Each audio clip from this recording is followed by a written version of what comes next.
지금 집권당이고 엄연한 지금 대통령은 윤석열 대통령이고 지금 탄핵 지금 심판을 하고 있는 중에 우리가 조기 대선 운운하는 것은 집권당을 포기한 의미밖에 없지요. 그러나 본인이 대선에 출마하려고 하는 의지가 있는 분들은 마음적으로는 생각하고 있지 않겠어요. 제가 마음에 안 들어가 봐서 모르겠지만 집권당의 입장에서는 이런 이야기를 지금 끄집어낸다는 이 자체는 저는 아주 부적절하다. 이제 좀 현안 얘기를 좀 여쭤볼게요. 일단 지역구가 부산 사상구신데 부산도 그렇지만 지난 주말 대구에서 대규모 탄핵 집회가 열렸어요. 이런 장애 여론전에 대해서는 좀 어떻게 보세요? 저는 이제 참석을 하지 않았는데 그 장애 집회가 이제 부산도 많이 모였지만 대구는 엄청났더라고요.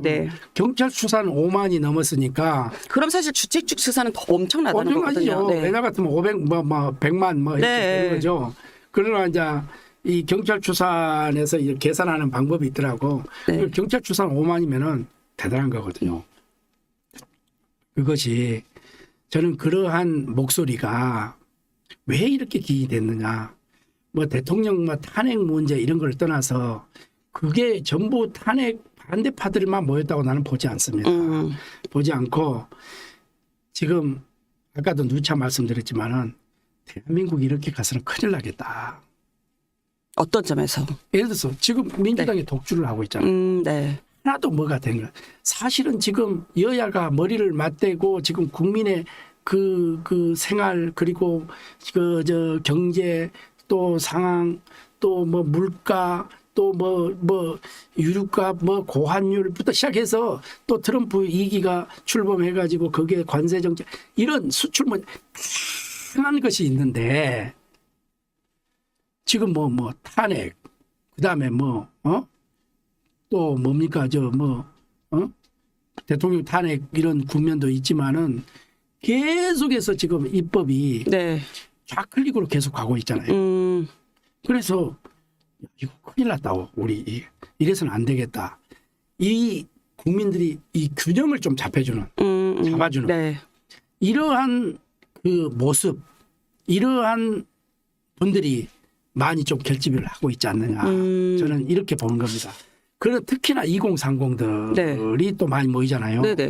2030들의 그 심리는 제가 대학 총장을 해봐서 알잖아요. 나한테 무엇을 해줄 것이냐 국가가. 내한테 지금 이 형편 속에서 내가 뭐 어떤 방향으로 갈 것인가 이 불확실성을 싫어하잖아요. 예를 들어서 하나의 나라로 보면은 미국과 중국이 있단 말이에요. 그러면 중국을 지향하는 쪽이 어떻게 보면 민주당 쪽이 많고 국민의힘은 좀 친미 쪽으로 좀 많이 있고 그런데 2030들은 반중 정서가 또 강하단 말이죠.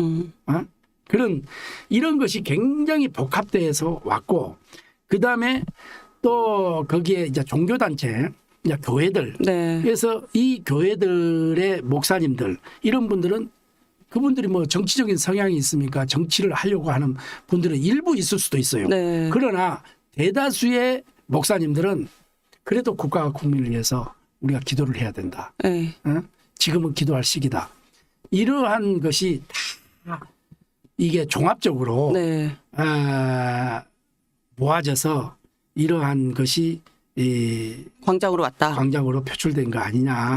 저는 이렇게 보고 여기에는 어디까지나 저는 민주당도 책임이 있다고 봅니다. 그 말씀하신 것 중에서 이제 뭐 가령 2030 말씀도 해주셨고 그다음 종교인들 말씀을 주셨는데 종교에 말씀하시니까 제가 언뜻 드는데 정광훈 목사 를 포함해서 이제 일부 종교 단체 다 그렇진 않습니다. 근데 일부 종교 단체는 사실 상당한 정치적 성향을 띠고 있다라는 게 이제 일반적인 평가인데 이런 종교 단체와 국민의힘이 함께 한 목소리로 광장에서 이제 목소리를 내는 거에 대한 우려 섞인 목소리도 사실 좀 있거든요. 그래서 우리가 그 원내 지도부라든지 지도부는 거기 가지 않습니다. 광장에 가지 않고 그 다음에 저기 대구도 안 갔고 제가 이제 부산이 지역구잖아요. 부산역에서 할 때도 제가 안 갔습니다. 안 간 이유는 제가 이제 당직을 맡고 있기 때문에 방금 말씀하신 대로 잘못하면은 이게 국민의힘과 그분들하고의 이렇게 같이 네, 혼재돼서 혼재되면은 중도층, 그러니까 이쪽도 아니고 저쪽도 아닌 중도층의 이분들이 어떻게 판단할까, 이것도 우리가 고려를 해야 되는 거거든요. 그렇죠. 그런데 일부에서는 왜 말이지 오지 않느냐, 이렇게 서운한 감정을 나타낼 수가 있어요. 그러나 거기에 가신 분들, 우리가 국회의원들 가신 분들은 네. 그거는 개별적인 행동입니다. 네. 개인적인 행동입니다. 그래서 이제 그렇게 보고 그분들도 국가와 국민을 위해서 걱정하니까 그분들을 너무 또 폄하해서는 안 돼요. 왜냐하면 그분들의 목소리를 또 들어줘야 되거든요. 네.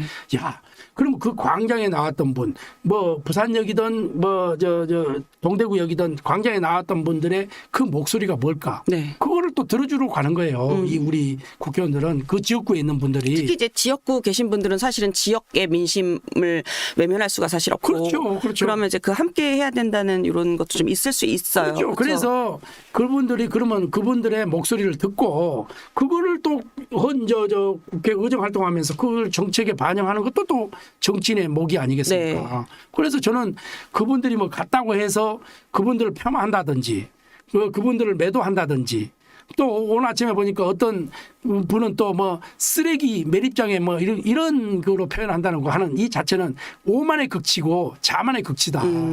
그런 표현은 나는 민주당에서 그런 표현은 정말 거기에 있는 분도 우리 국민이고, 네. 안 그렇겠어요. 그런데 그렇게 폄하하고 이렇게 해서는 저는 안 된다. 그분들의 목소리도 들어줘야 된다. 네. 그러니까 목소리를 안 들으니까 지금 이 민주당 일방통행을 하고 있는 거 아니에요. 이 대구 경북 의원들 뭐 특히 한 10명 정도가 이제 참석하고 그랬는데 이거는 개인적인 선택이고, 그리고 그 지역을 포함해 그런 의견을 가진 의원들의 민심을 좀 반영하는 민심 반영 목소리다. 목소리를 듣는 청취하는 존중할 거다. 필요가 있다라는 말씀으로 이해를 하겠습니다. 그리고 조금 전에 2030 세대 말씀을 주셨는데 윤 대통령이 청년이 주인의식이 강해서 다행이다 이런 말씀을 하셨어요. 뭐 2030 세대 겨냥한 이제 옥중 메시지다 이런 이제 해설들이 나오는데, 의원님 그 대통령이 옥중 메시지 충분히 낼 수 있다 이런 입장 내셨더라고요.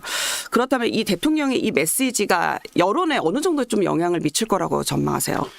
저는 이제 대통령께서 이제 오게 계시니까 네. 옥중 메시지지. 그런데 지금 현재는 대한민국 대통령은 엄연한 윤석열 대통령이죠. 네. 직무가 정지됐을 뿐이죠.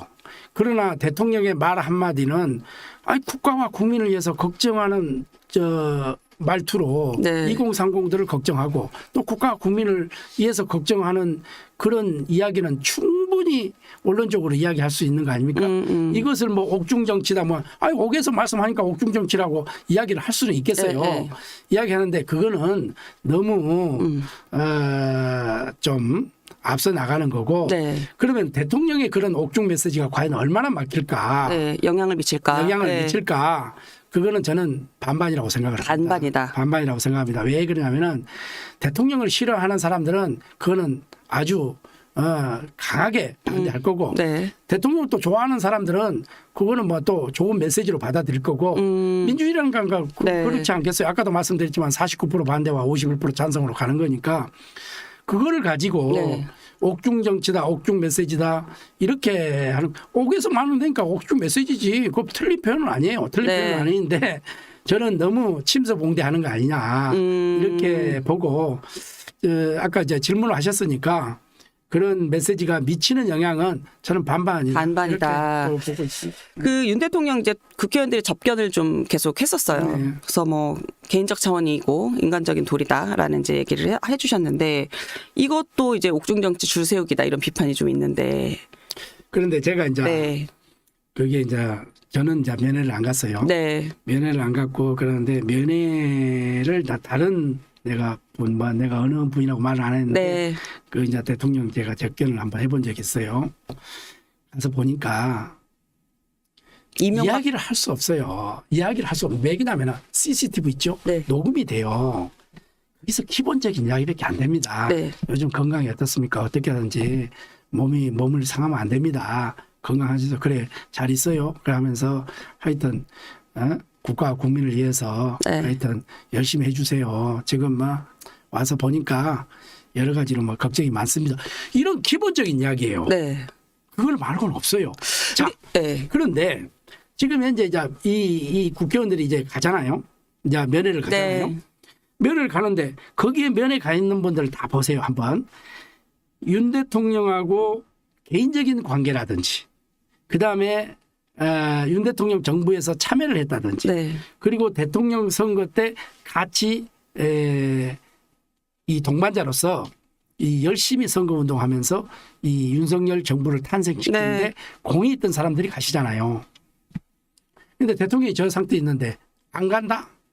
결국 정치도 사람이 하는 거고 인간이 하는 거 아니겠어요? 그건 도리가 아니죠. 도리가 아니죠. 나는 안 가는 자체가 도리가 아니라고 봐요. 인간적으로. 자, 그러면 만약에 이재명 대표가 거가 있다. 그러면 민주당 국회의원들이 안 가겠어요? 조국 지금 조국 혁신당 대표도 가 있는데 조국 혁신당 국회의원들은 안 가? 그것도 이상하잖아요. 그런 거를 가지고 뭐 면회 가서 무엇이 어떤 이렇게 저는 그 부정하는 것은 자기 부정이다. 자기도 만약에 그런 현실을 다치면은 안 갈 수가 없다. 이렇게 생각합니다. 우리 국민들은요. 만약에 지금 윤석열 대통령이 그 들어갔으니까 윤석열 대통령 끝났다. 돌아서잖아요. 배신자 프레임에 딱 걸립니다. 네. 우리 국민은 그걸 제일 싫어해요. 그래서 그런 의리를 지키는 차원 그리고 인간적인 차원에서 이 국회의원들이 면회를 가고 있다. 네. 그러니까 너무 거기에 대해서 왜 갔느냐 이런 것은 우리가 제3자 입장에서 이야기할 필요는 없다. 저는 이렇게 생각합니다. 그걸 간 사람들한테 뭐 내란 뭐 공조당이니 뭐 내란 공조 세력이니 동조 세력이니 이런 이야기 한다는 것은 그는 저 어불성설이다.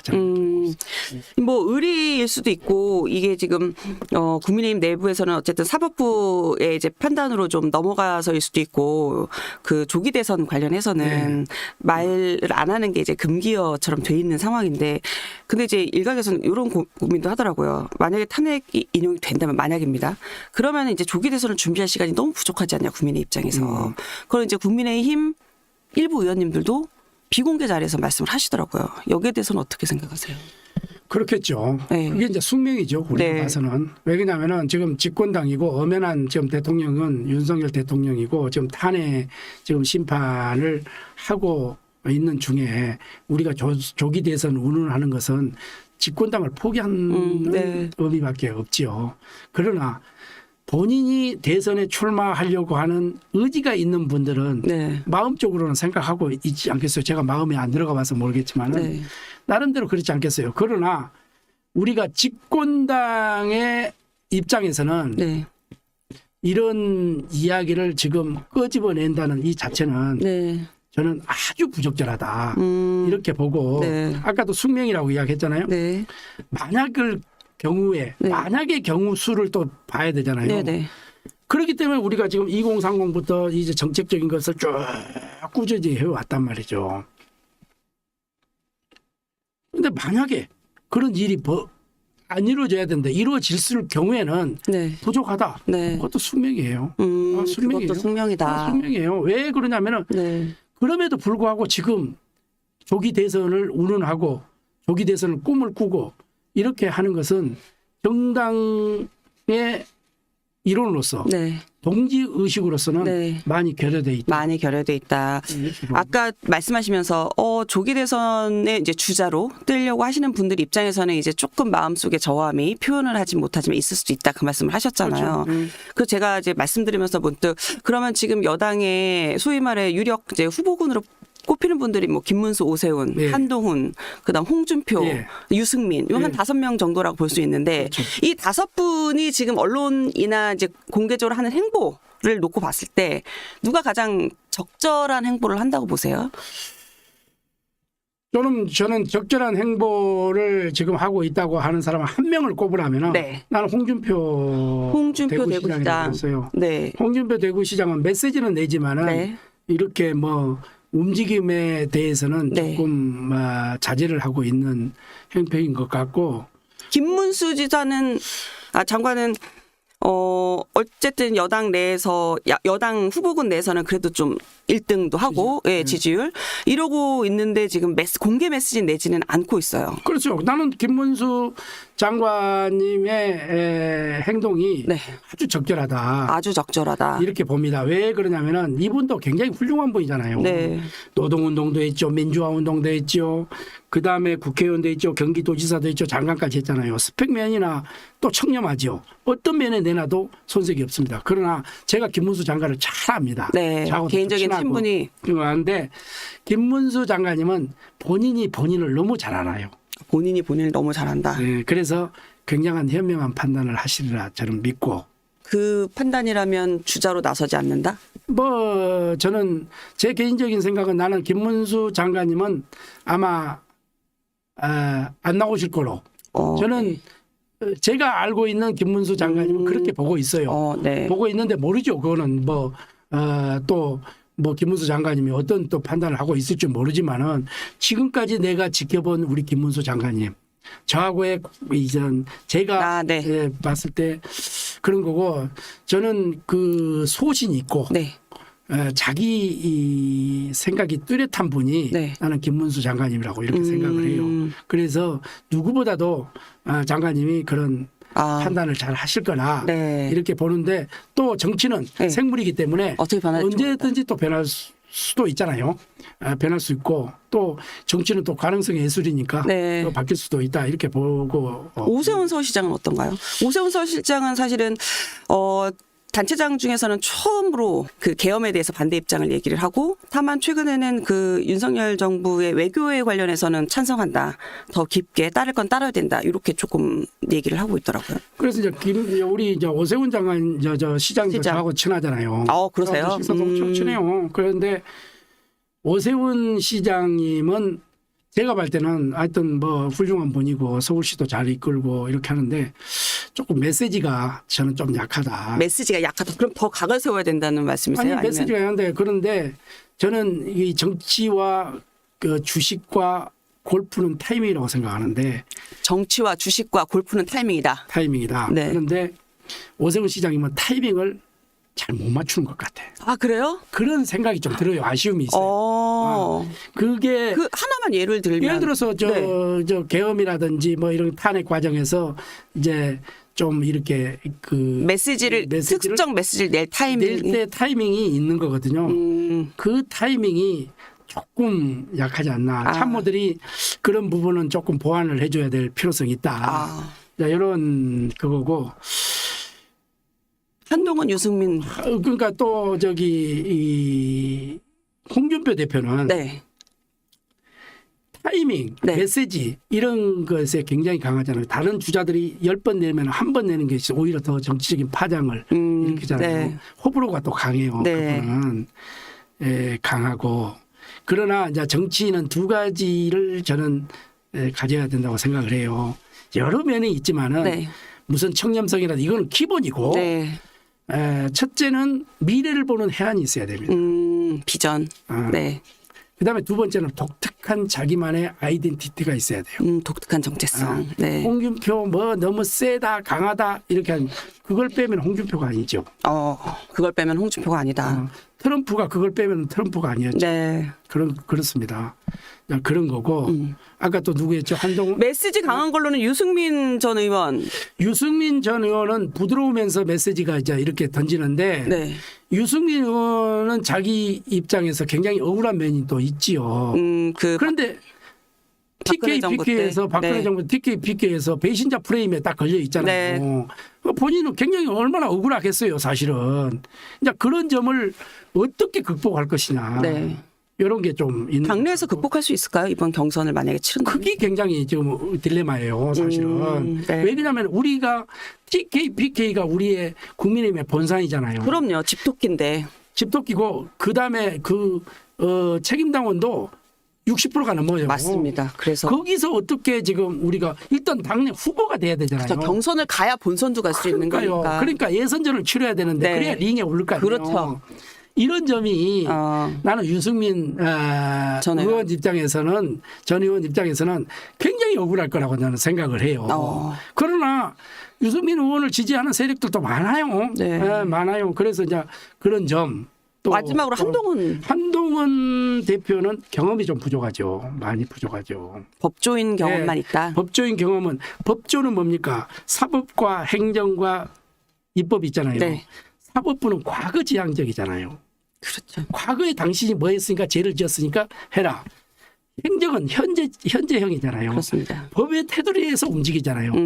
그래도 욕을 얻어묻어 미래를 개척하고 미래를 이야기를 할 수 있는 것은 입법이잖아요. 국회잖아요. 네, 그렇습니다. 그런데 우리 한동훈 대표는 제가 이제 한동훈 대표가 출마하기 전에 네. 당대표 출마하기 전에 제가 조언을 했어요. 독대를 네. 해서 경험을 좀 쌓을 필요가 있다. 그럼 경험을 쌓고 나와라 당대표. 그래서 지금은 시기가 조금 그한 것 같다. 꼭 대표가 나오면은 100% 아니라 200% 당선된다. 네. 그럼 그 이후에 어떻게 할 것이냐. 만약에 지금요 한동훈 대표가 해외에 가서 제 좋은 대로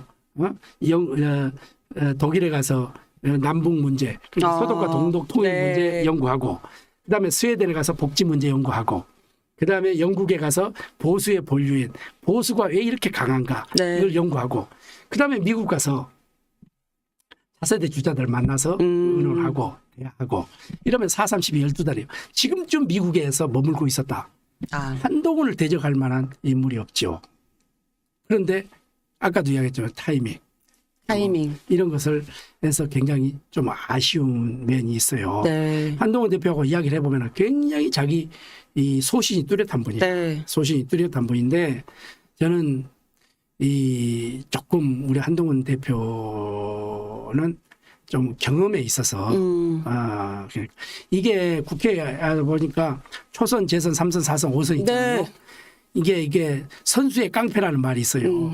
이 선수가 그냥 되는 게 아니에요. 그렇죠. 이 다양한 경험을 통해서 메시지를 내고 한단 말이에요. 그렇죠. 그러니까 아무리 초선이 발버둥 쳐도 5선, 6선을 못 따라가요.